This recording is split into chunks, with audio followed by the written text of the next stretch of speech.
മമ്മൂക്ക, ലാലേട്ടൻ, Mahesh Nair project നടന്നുകൊണ്ടിരിക്കുന്നു. Personally ഉള്ള surprises feel എന്താ? എടോ, ആ സിനിമയുടെ കഥ ആദ്യം കേട്ടത് ഞാനാണ്. എന്നോട് പടത്തിൻ്റെ ടൈറ്റിലോ ഇതൊന്നും ചോദിക്കരുത്. കഥ ഞാൻ എനിക്ക് ചെയ്യണമെന്ന് ആഗ്രഹം ഉണ്ടായിരുന്നൊരു സിനിമയായിരുന്നു. പക്ഷേ നമുക്ക് ആഗ്രഹമുള്ള എല്ലാം നമുക്ക് കിട്ടണമെന്നില്ലല്ലോ, മനസ്സിലായോ? നമ്മളെല്ലാം ആഗ്രഹിക്കുന്നതെല്ലാം നമുക്ക് കിട്ടത്തില്ല, ചിലതൊക്കെ പോകും. പക്ഷെ അത് നമ്മൾ പരാതിയൊന്നുമില്ല. പക്ഷേ എനിക്ക് ഭയങ്കര ഇഷ്ടമുള്ള സിനിമയാണ്. എൻ്റെ ഓഫീസിൽ വന്ന് മഹേഷ് നാരായണൻ എന്നോട് കഥ പറയുമ്പോൾ ആ കഥ കേട്ട് ത്രില്ലടിച്ചയാളാണ് ഞാൻ. ആ സിനിമ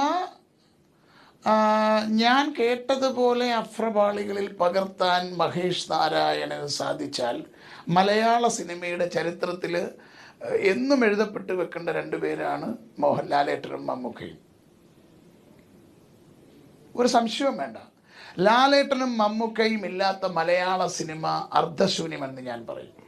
അവരാണ് ഈ സിനിമയുടെ ഇതെല്ലാം കൊണ്ടുതന്നത്. നമുക്ക് അവരെയൊന്നും വിസ്മരിക്കാം. ഈ തിയേറ്ററിലെ ഓളങ്ങളും കാഴ്ചകളൊക്കെ മമ്മൂട്ടി, മോഹൻലാൽ എന്ന് പറയുന്നവർ കഴിഞ്ഞിട്ടേ ഉള്ളൂ. മമ്മൂക്ക, മോഹൻലാൽ കഴിഞ്ഞിട്ടേ ഉള്ളൂ. അവരൊക്കെ വേറെ ആരും ഉള്ളൂ.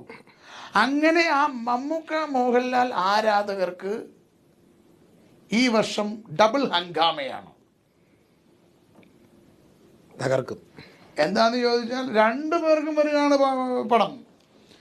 അതിഭീകര സിനിമയാണ് മഹേഷ് നാരായണൻ, മമ്മൂക്ക, മോഹൻലാൽ. അതിനുശേഷം അപ്പുറത്ത്